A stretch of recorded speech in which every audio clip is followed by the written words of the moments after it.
Buenos días. Mi nombre es Silvana Flores Larsen y pertenezco al INENCO, Instituto de Investigaciones en Energía No Convencional, dependiente de la Universidad Nacional de Salta y de CONICET.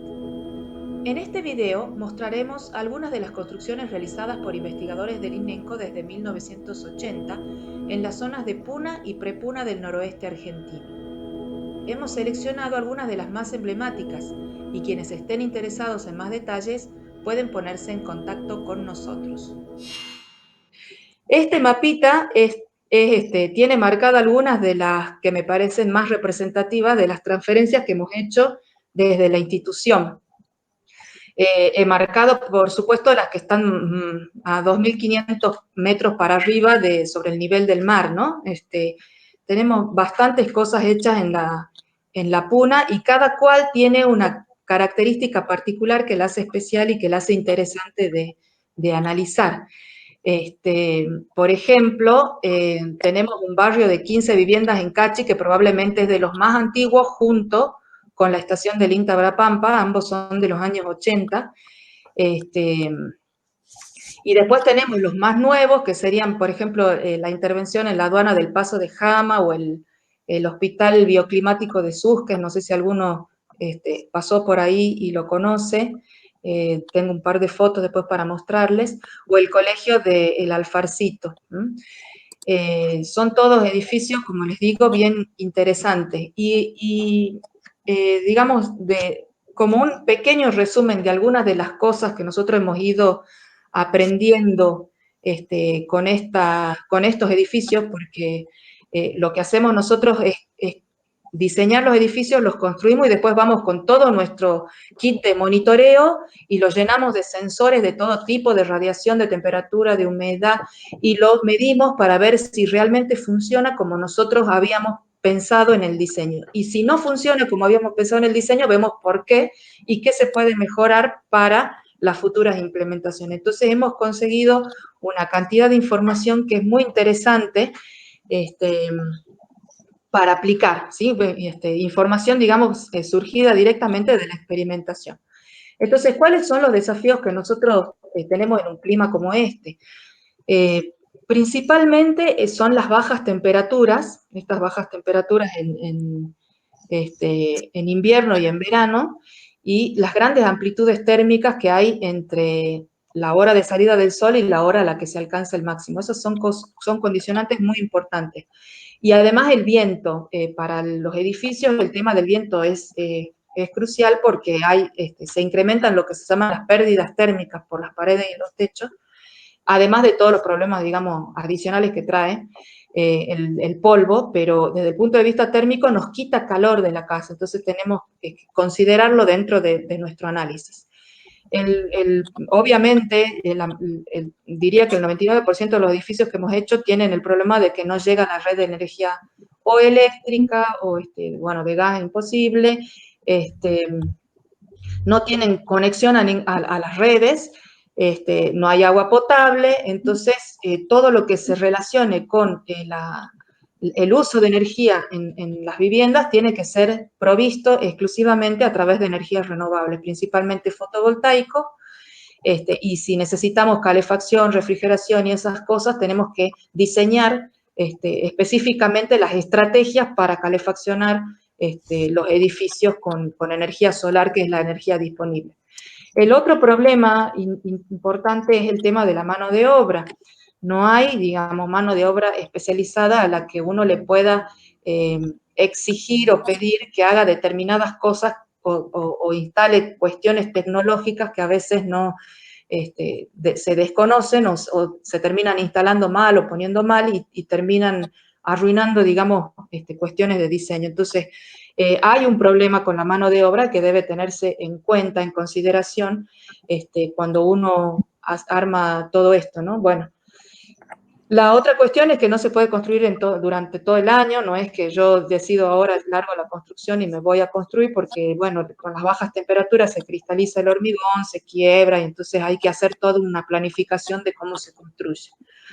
Y respecto del tema de la radiación solar, porque saben que tenemos alta radiación solar, eso influye en un problema de luminosidad que hay en general en los edificios, no por captar mucho sol vamos a hacer, digamos, que hayan problemas de deslumbramiento en los interiores, que suele ser bastante común digamos, la luminosidad extrema.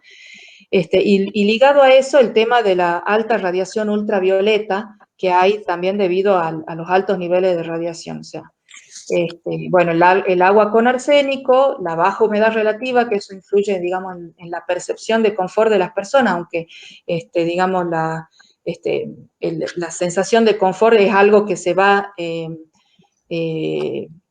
digamos, que de acuerdo a dónde vive cada uno, se va adaptando a la persona, ¿no es cierto?, a cuándo se siente o no confortable. Pero en general la baja humedad produce problemas, por ejemplo, de resequedad de la piel o de esas cosas que terminan influyendo definitivamente en el confort.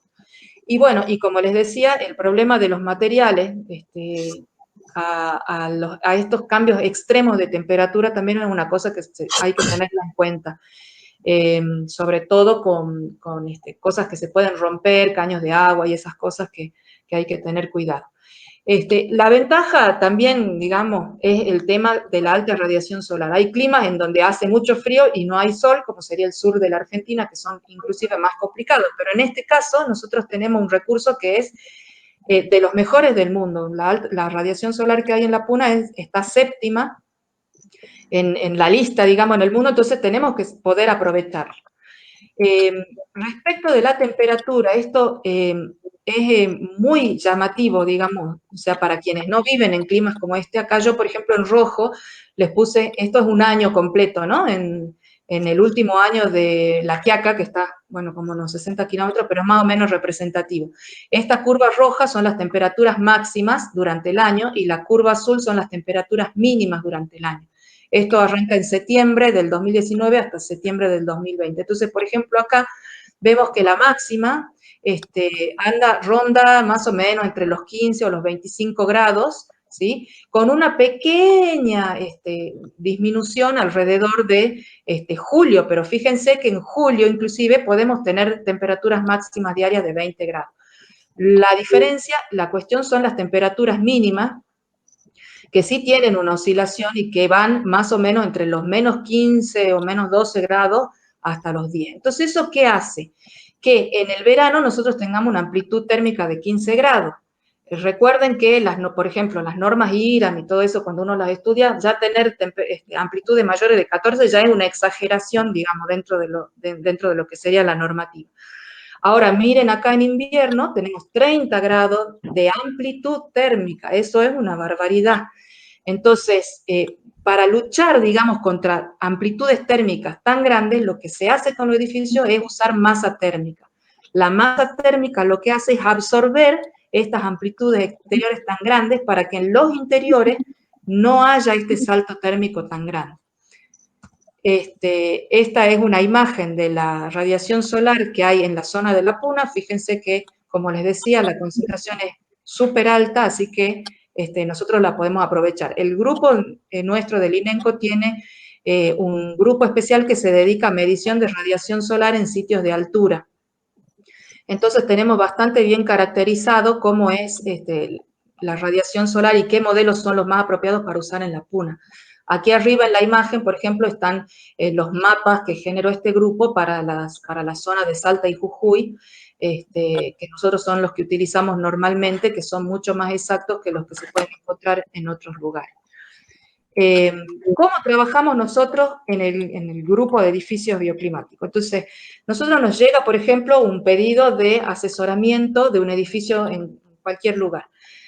Nosotros miramos primero lo que es el plano arquitectónico, hacemos una evaluación conceptual de cuáles serían las cosas que podrían estar bien y que se pueden mantener y las que podrían estar mal y hay que modificar, y a partir de eso trabajamos ya para cuantificar qué es lo que pasa dentro de los distintos ambientes de la construcción. Entonces, ¿cómo hacemos eso? Utilizamos modelos matemáticos y físicos de transferencia de calor a través de paredes, de muros, viendo cuánta radiación entra en el edificio por las ventanas, cuánto se va perdiendo hora por hora a lo largo de todo un año. y entonces después después que hacemos ese modelo computacional, sacamos los resultados y miramos qué pasa en cada espacio a lo largo del año. Entonces podemos llegar a conclusiones, por ejemplo, como que la cocina, no sé, en diciembre sobrecalienta entre las 4 y las 8 de la noche, por decir algo, ¿no? Y entonces, bueno, con este problema, ¿cómo hacemos para solucionarlo? ¿Cuál es el problema? ¿Por dónde está entrando el calor que me está sobrecalentando esta cocina? ¿Por la ventana? ¿Porque tiene poca aislación o lo que fuere? Y vamos probando distintas soluciones en el edificio hasta que conseguimos que ese diseño que vino original se mejore en cuanto a las temperaturas y al confort de las personas adentro. Entonces usamos todas las herramientas que tenemos para irlo rediseñando de forma tal de obtener estos resultados. ¿Sí? Entonces, si bien siempre se parte de una idea cualitativa de qué sería lo mejor para la zona, por ejemplo, sabemos que para la Puna vamos a tener que poner vidriados al norte o vamos a tener que usar aislación, no sabemos cuánto vidriado, no sabemos cuánta aislación, no sabemos un montón de cosas cuantitativas que no se las puede poner a ojo en un clima que es tan extremo como el de la Puna. Entonces, nosotros vamos como optimizando el diseño en base a, por ejemplo, ir variando espesores de aislación y ver qué es lo que sucede en los interiores, o ir cambiando los materiales, por ejemplo, sacar el adobe y poner, bueno, por ejemplo, no se quiere construir con adobe, se quiere construir con ladrillo macizo o se quiere construir con ladrillo de bloque, si eso va a afectar o no va a afectar definitivamente a lo que es la temperatura interior. Entonces vamos haciendo esas pruebas y cuando tenemos, digamos, una idea cabal de qué es lo que pasa, nos juntamos con el equipo de arquitectos y les ponemos los resultados y decimos, ustedes, a ver, deberíamos tratar de hacer esto de esta manera o esta otra cosa de esta otra. Y son el grupo, digamos, de que hace la arquitectura el que tiene que decidir cómo llevar adelante las propuestas, porque nosotros, como les expliqué al comienzo, somos físicos y no arquitectos. Entonces, los arquitectos son los que tienen que terminar decidiendo cómo van, hasta dónde quieren avanzar con la cuestión de energía renovable y solar y cómo lo van a llevar a cabo. Nosotros los ayudamos con lo que son las cuestiones específicamente técnicas. Como les decía, una de las cosas más importantes en la Puna es aprender a captar la energía solar, almacenarla para que durante la noche que no hay eso se mantenga y tratar de perder lo menos posible, ¿sí? Y eso se hace a través del diseño del edificio, y cuando hablo de diseño estoy hablando de la geometría que tiene que tener, de la orientación, inclusive de cómo están dentro de la misma vivienda, cómo están ubicadas las distintas zonas. Por ejemplo, poner los dormitorios al norte, poner los garajes o las zonas con menos tránsito al sur, no dejar que hayan partes del edificio que bloqueen la radiación solar que yo voy a captar por el área norte, y ese tipo de cosas, que es en la Puna es fácil, digamos, de diseñarlo porque uno tiene en general orografía que le permite rotar la casa y acomodarla como uno quiera, no es que está en medio de la ciudad y que tiene un terreno ya definido. Entonces, las principales estrategias son esas, un diseño arquitectónico geométrico de los locales que sea adecuado, incluir aislación térmica en la envolvente, que hay que ver cuánta, cómo se la pone, usar masa térmica, eso es fundamental, no se pueden hacer edificios livianos en la Puna porque no pueden lidiar contra las grandes amplitudes térmicas, y los aportes solares. Y la otra cuestión es el tema del usuario. El usuario de este tipo de edificios que son tan especiales tiene que estar entrenado, digamos, para no mandarse macanas. Por ejemplo, de nada me serviría colectar la radiación solar si yo después abro la ventana en horas donde hay baja temperatura y todo ese calor que yo estoy tratando de captar se pierde hacia el exterior, ¿sí? Entonces se le explica al usuario qué son las cosas que se pueden y que no se pueden hacer en este tipo de edificios bioclimáticos. Y aquí está el ejemplo que ustedes mencionan del INTA Brapampa.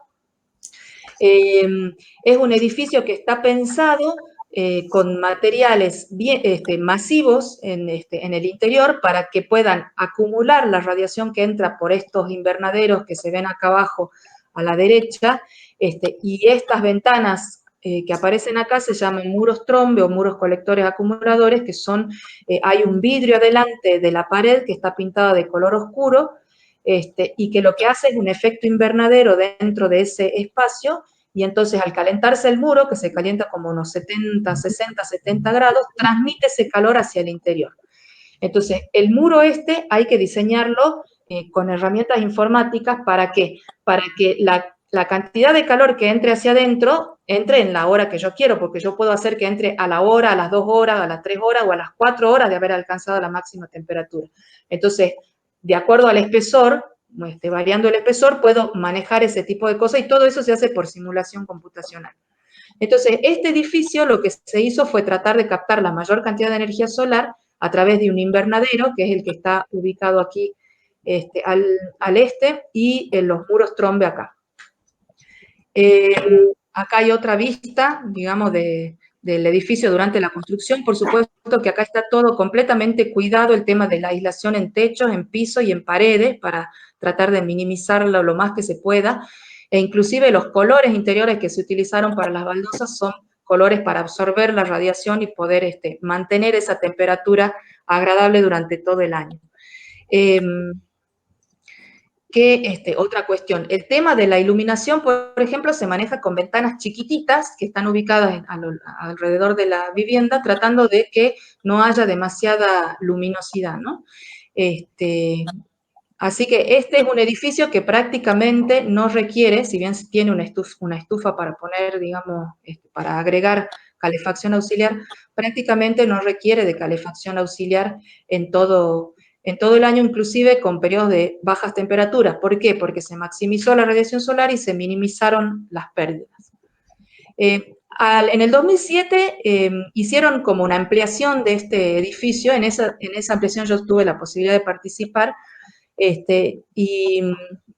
Por ejemplo, acá hay una gráfica de cómo fue el edificio cuando vino con los planos originales. Por ejemplo, acá teníamos locales o zonas, espacios en donde la temperatura apenas llegaba a los 5 grados en un día de invierno. Eran espacios súper fríos.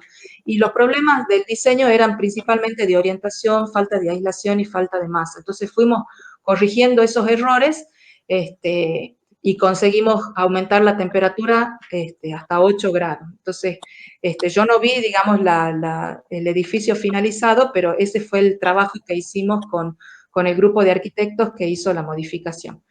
Este es el hospital de Susques, está planteado, digamos, con la misma concepción. Las ventanas son las ventanas de las salitas, es un hospital materno-infantil. Y acá esta es la zona norte, digamos, del hospital, entonces tenemos ganancia directa del sol a través de las ventanas dobles y los muros Trombe acá con sus vidrios. Por ejemplo, en este caso había gente que no quería pintar los muros de negro, que nosotros era lo que sugeríamos porque es el color que más absorbe la radiación solar, porque tenían una cuestión acá de simbología con la muerte, esas cosas, y no les gustaba para el hospital. Entonces se terminaron pintando, tuvimos que hacer todo un estudio de cuáles eran las pinturas o los colores que podían adaptarse mejor sin perjudicar las cuestiones térmicas, y se terminó pintando de una especie de marrón verdoso, una cosa así. Este es el hospital. Como con el muro Trombe no alcanzaba todavía para calefaccionar los interiores, se adicionaron estos que están acá, que son colectores solares de aire, para ayudar a las horas de más frío. Y acá a la derecha hay una foto del momento de la construcción, en donde se ve acá en blanco la aislación térmica, cómo se fue montando la aislación térmica en una pared doble que tiene piedra por fuera y aislación térmica en el interior.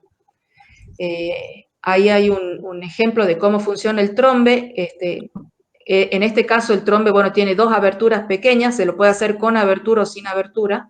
El de Abrapampa tiene las aberturas, y entonces el aire frío de la vivienda entra por acá se calienta en esta pared porque se produce, digamos, el efecto invernadero que les comentaba, y sale hacia el interior de la vivienda por estas dos rendijitas en donde están las flechitas rojas. Y acá hay algunas, bueno, simulaciones y cosas que se hicieron para dimensionar este muro. En el caso de Abrapampa, por ejemplo, era muy importante el tipo de piedra que se usa para el muro. Nosotros se trajeron para medir las propiedades térmicas, porque tiene que ser una piedra bien conductora del calor, porque si ponemos cualquier otra piedra, el efecto de poder transferir el calor se pierde. Entonces es bien importante el material y el espesor que se utiliza para este tipo de tecnología. Esta, creo que es la última diapositiva, es el colegio de Alfarcito, que está hecho con adobe y acá tiene un muro trombe en la parte inferior de lo que son las habitaciones, me parece que son habitaciones para dormir, si no me equivoco, para los chicos esta parte del edificio. Entonces acá de vuelta se vuelve a ver la idea de utilizar ganancia directa y muros, digamos, trombe para orientados hacia el norte para captar la mayor cantidad posible de energía solar. Entonces, con esto lo que les quiero mostrar es un poquito, digamos, cómo trabajamos nosotros con las tecnologías y con las ideas de arquitectura bioclimática en este lugar, que hay que separarse un poco de lo que, en este caso, de lo que dicen no sé, mucha gente se guía mucho por las normas IRAM, y está bien que así sea.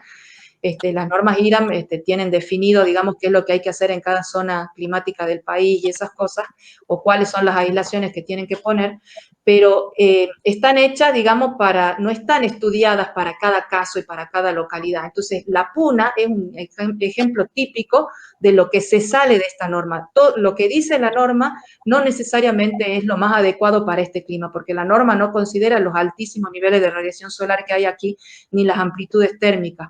Entonces, por ejemplo, ahora está en modificación esa norma y me han invitado, digamos, a participar de la discusión de eso, y uno de los ejemplos de por qué, de que hay que cambiar la norma es precisamente son los edificios en la Puna. Entonces,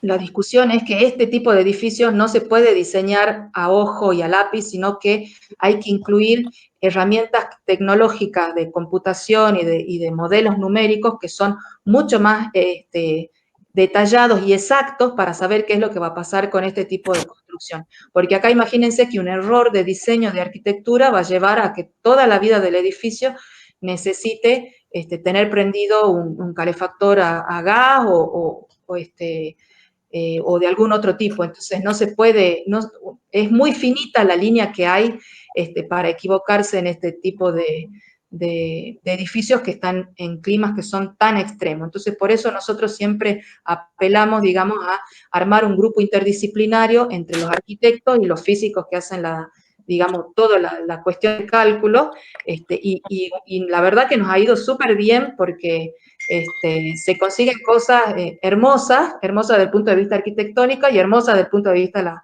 de la transferencia de calor, como es el caso del INTA Brapampa, que ya tiene sus 40 años y sigue funcionando como ustedes han visto. Así que bueno, no sé si tienen alguna consulta o alguna pregunta o alguna cuestión que quieran que comentemos. Estoy a